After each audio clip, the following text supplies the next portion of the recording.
Are you still using master books? What are your plans, or what were you using for US history? That's a good question.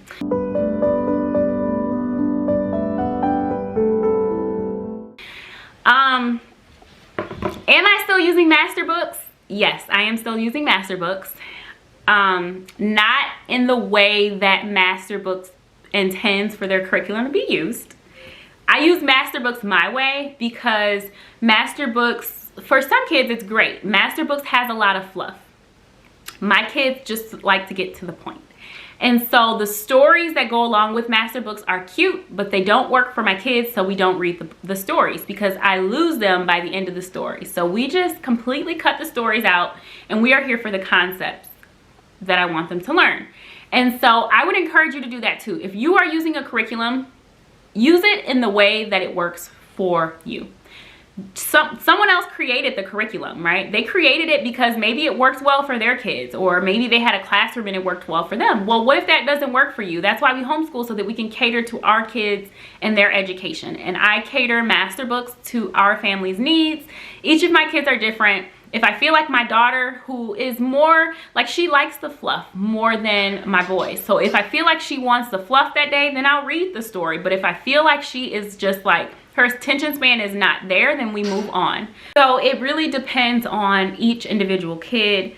I do what works best for us, always do what works best for us. So short story long, long story short, yes, we are still using master books.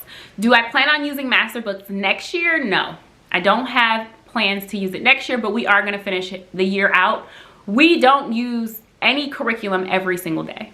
So I am very like, this is my school, I'm doing it my way. I don't care what other people are doing. I'm gonna do what works for me. That's my mindset when it comes to homeschool. So we don't really, I mean, maybe a few things we've gotten kind of in the routine of doing, but when I say we don't do anything every day, I don't feel obligated or held down by any curriculum. Come here. I don't feel held down by any curriculum. I have, you know, the freedom to do as I choose, and I don't have to do anything, you know, with the exception of Kameron's math. Now his math is different. We've settled on math, and because he's in high school, we do that.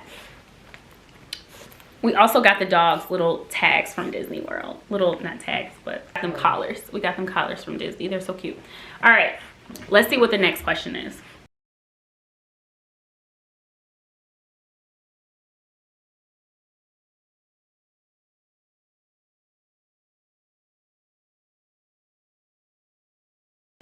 What is your homeschool schedule, times, etc.? What dinners will you eat this week? Not what I thought it was going to be at the beginning of the school year. My homeschool schedule is relaxed. It is super chill and super relaxed. I've gone through so many different things where I have said we're doing school at this time every single day, no matter what, this is what we're doing. And now I am happy if we're done with school by 1 o'clock. I always say that, like, if we're done by 1, I'm fine with that. Spending a few hours, I would say with my little two, they're so little, like an hour and a half is enough for them. My high schooler though, I would say I try to get 3 to 4 hours out of school out of him every day. And so yeah, so I don't have a time period that like we have to be doing school at this specific time. I don't do that because that's just not my personality. The older I'm getting, the more in love I am with myself and my ways and how I go about life.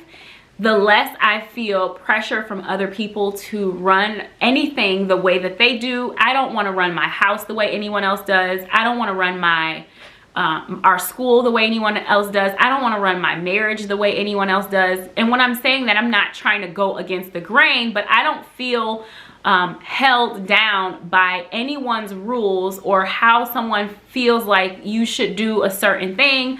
I am blessed that I'm home with my babies. I'm blessed that my husband brought me home from work, and I don't have to listen to anyone but the Lord, okay, and my man. And the Lord will guide me in listening to my man. So We live in a state that gives me complete freedom in choosing what curriculum I use. I don't have to send anything in. My kids are advanced. They know more than kids their ages. I feel good about that. I know that I'm doing my job because God prepared me for this.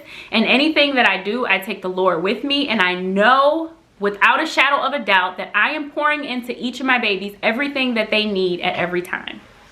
And that's it. So with that being said, I don't have a schedule. I have a list of things that I like to get done every day, and I do my best to check through those. And if I don't get something done, I don't beat myself up. We move on to the next day. Do I make up the things that I missed? No, I just keep going. I just keep going, and we will keep going until I feel like it's the end of our school year. And right now, I can't remember the exact date, but right now we are scheduled to finish school I believe the last week of May, but we will continue and go into June, like the first week of June, because I just want to do a little bit more. So yeah, there's that. I hope that was helpful. I know, super relaxed, but I'm not stressed. And I was stressed when I was like, everybody up, 8 o'clock in the morning, get up, get dressed, get ready. No, as long as we have our routine, they know what to do. Get yourself together, take care of yourself, clean your room, do your chores, come do your work. They know that. So if I get up, which I get up before them, I'll make breakfast, I'll have it waiting, I'll have my coffee. If they're not up, I'll catch up on YouTube, I'll clean my house, do my chores, start a load of laundry. It's not that big of a deal. It's a season of life. I have a teenager who likes to sleep in. It is a season of life. He will not always be in the season where he can just chill and relax. That doesn't always happen. One day he'll have a job. And what's for dinner? What's for dinner this week? So,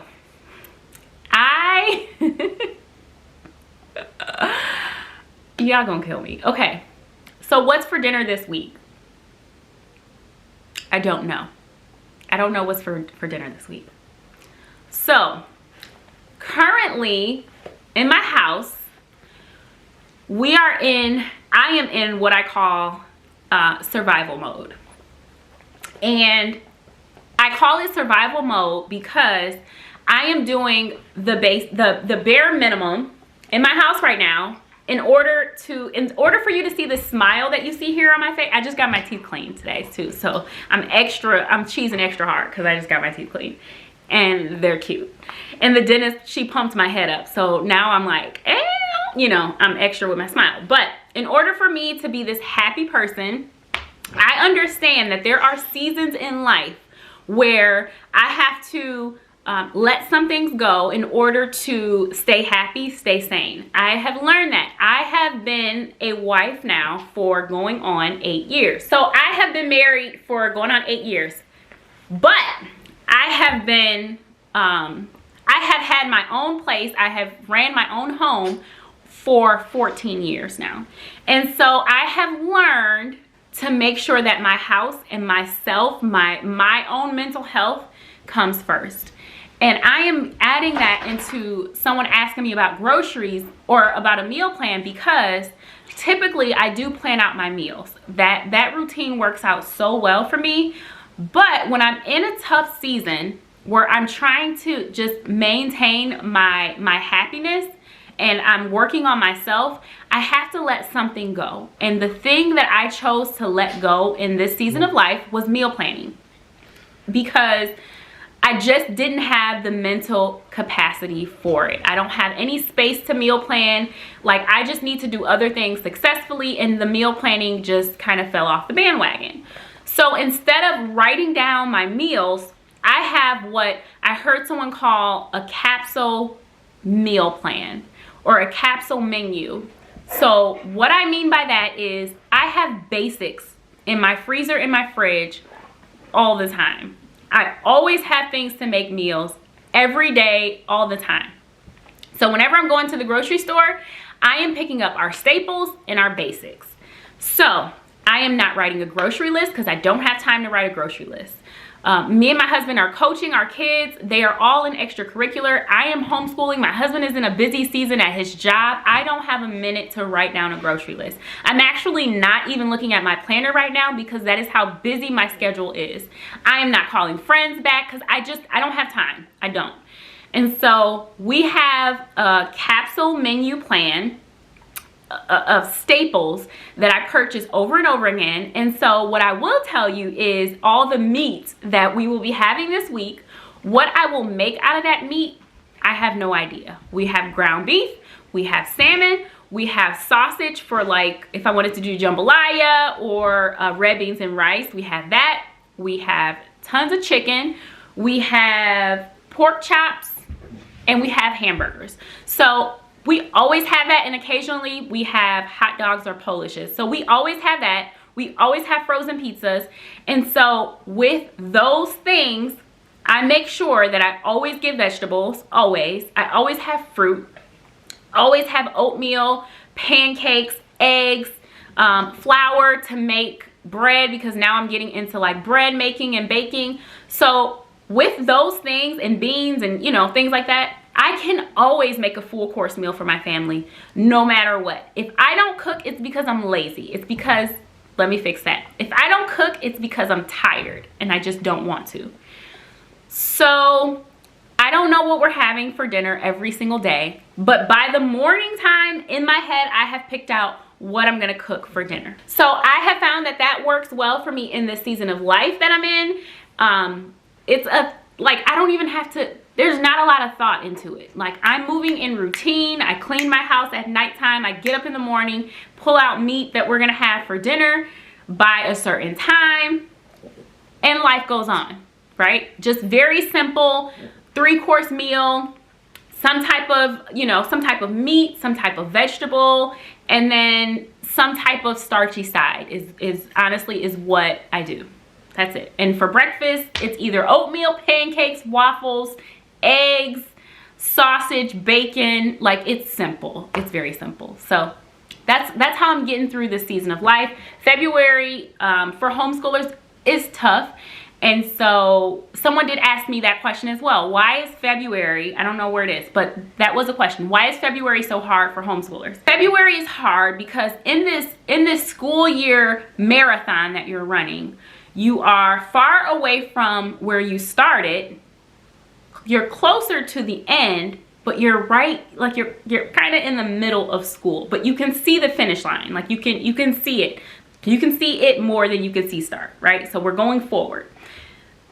In February, you don't really have generally many breaks between New Year and Easter maybe. So February being in the middle, it gets hard because you're on a high in January, you just started school again, and then it just kind of like dies down in February. I don't really have any other reason to why, but it's a real thing. It's real. It's happened to me every year. And so what I have, my sister is calling me, what I have learned to do is to not homeschool the whole month of February. That's it. Like I have tried to change curriculums and all of that. I've spent so much money. No, I just have decided that I'm not going to homeschool the whole month of February. Not like all 28 days of February, but I mean, take time off. So we took off the first week of February and then we took off the last week of February. So we only homeschooled for 2 weeks in February, which were the middle 2 weeks. And that made it a lot easier for me because we took off right after January. We took off that first week and then we homeschooled for 2 weeks and then we took off a week and we went to Disney and then we started back again. And that worked well for me. So that's what works for us. And that's why I'm considering extending the school year out to that first week of June because, February. And so we came out strong and we felt good. Another thing that I did to kind of combat the February blues was I turned down everything. So if you guys you guys may know, I didn't post anything on YouTube in February. And then I don't think I did. I didn't post much. I didn't film in February. And then, or maybe I did something for Valentine's Day, but I didn't film much in February. And then over on my Instagram account, I didn't post anything there either, anything much. It wasn't like I was trying to recreate things. No, I was on survival mode. I just wanted my life to be balanced. And in order for me to maintain my sanity and my happiness, things just had to fall by the wayside. And again, life is all about a balancing act. And you'll learn that a lot as a stay-at-home mom, as a homeschooling mom, as a wife, as a mom, as a parent in general. You will learn that life is all about balancing. It's going to be very few times that you'll be able to have every single thing balanced, you know, for long periods of time. It's juggling. You're constantly juggling, throwing one thing up, you know, you hang on to the most important thing and you just keep going. And that's what we did for February, and that is how we overcame the February blues. And that's why I have a smile on my face, because I feel refreshed. I feel good. I am excited about the rest of the school year. That I posted, but someone else asked me what to do if they were struggling with their curriculum right now. Do they buy new curriculum for the end of the year?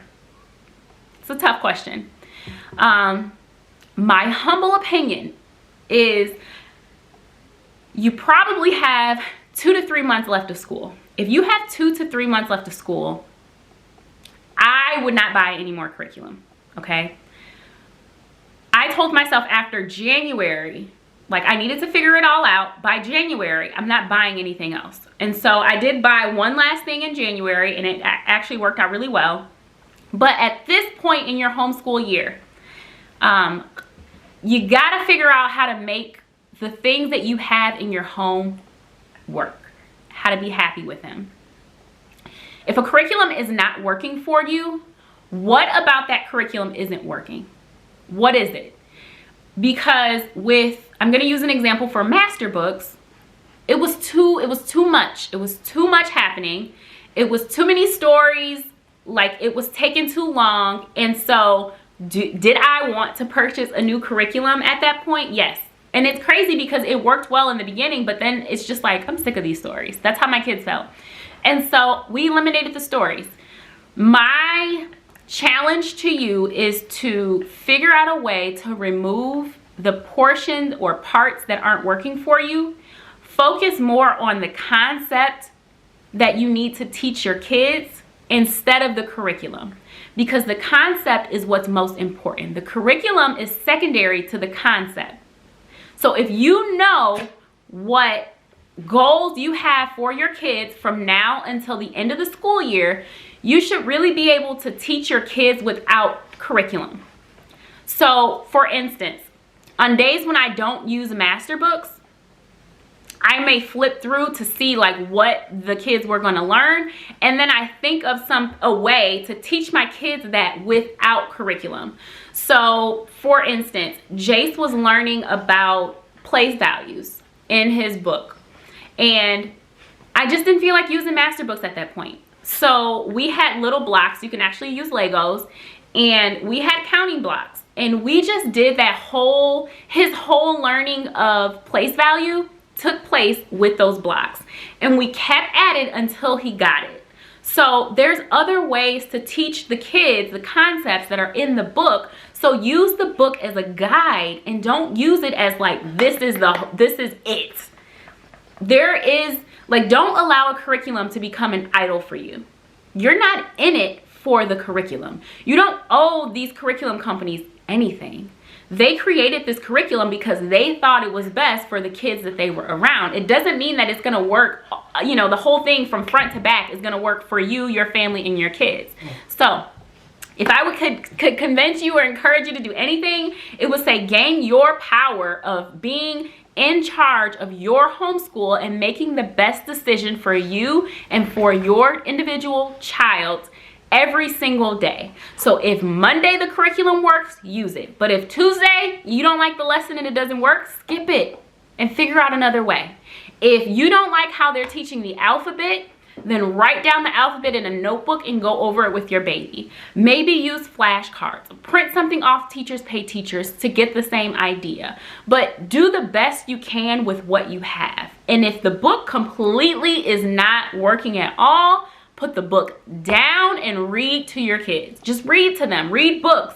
watch TV. My kids are loving number blocks right now. That is a way we are getting in math without opening up a book. So there's different ways. So if you can hang on there, Mom, for 2 to 3 more months. You can do it. And start diving into curriculum that could potentially work for you next year. Don't go spending all your money because a curriculum is on clearance or on sale just to give it a try. Like, save your coins for next year. I'm probably too late, but what age did your oldest become more independent and want and need you less? How did that affect you? My 10-year-old doesn't need to be tucked in anymore. I still do it, and I'm in my feelings about it. Okay. What age would you say that Kameron stopped needing me as much or wanting me? It was about 10. Yeah, I think it was about 10. I think at 10 is where I saw that transition. So where we live, you have elementary school from 1st grade to 4th grade, and then they go to intermediate school, which is 4th and 5th grade. No, which is 5th and 6th grade, and then they go to middle school from 7th and 8th grade. When my baby went to 5th grade, it was over. Okay, it was over. He didn't need me anymore as far as like helping him with anything. I will say it was very difficult because he started to become his own person, figuring himself out, which he still is doing to this day. But yeah, it completely changed. What I will tell you, how I found peace in that, because it is very hard, because we had this bond and I felt like it was gone. But what I will tell you is that I found peace in knowing that I gave him my all. I gave him everything, every ounce of me. I loved on him as much as I can. And my nephew is now, he's gonna be 20 next week. Oh my God. My nephew's gonna be 20. And from the time he was, I would say 14 until he was 17, he was a different kid. He was a different kid. I used to say, like, who is this? He was short. His answers were super short. He didn't want to be around our family. He just wanted to go be with his friends. And then he turned 17 and loved us again, right? He was a different kid. Was this about 17? Yeah. He was 17 and then he loved us. My nephew is the sweetest kid. He is so sweet. Super sweet. Super patient, loves my kids, loves Savannah. Savannah's the only girl in our family. Only little girl in our family. Loves Savannah. Like, will just stop by my house, hugs me all the time, tells me how much he loves me, texts me to tell me that he loves me. And so they go through different seasons. And from 10 to, I would say 12-ish is when Kameron, he was like, I got this. Please, back up, I don't need this. I don't need you hugging on me, all of that. Like, I don't need all of that. Now, do I still hug him? Yes. Not in public, to embarrass him or anything like that. But that was from 10 to 12 when he was figuring that out. Now he is 14 and he is just like, don't touch me kind of a thing. Like, I don't want to take pictures, none of that. So it changes, and then he'll go through the stage like my nephew where they only want to be with their friends. They don't want to be with family, but they will come back. So everything that you instilled in them before the age 10, you will get that sweet kid back. I am wishing that for you. I am speaking that into existence for me and for you, because I am hopeful that my baby will come back to me like my nephew did for my sister, and he is the best ever. That is the end for this video. That is the last question that I had. I hope that you guys really enjoyed this video. Until next time, take care, friends. Have a wonderful day. Bye, friends. In the next video, I will be discussing the struggles of homeschool. Some of the struggles that you guys have sent in, some of the struggles that I have had homeschooling. So make sure you stay tuned for the next video. Bye.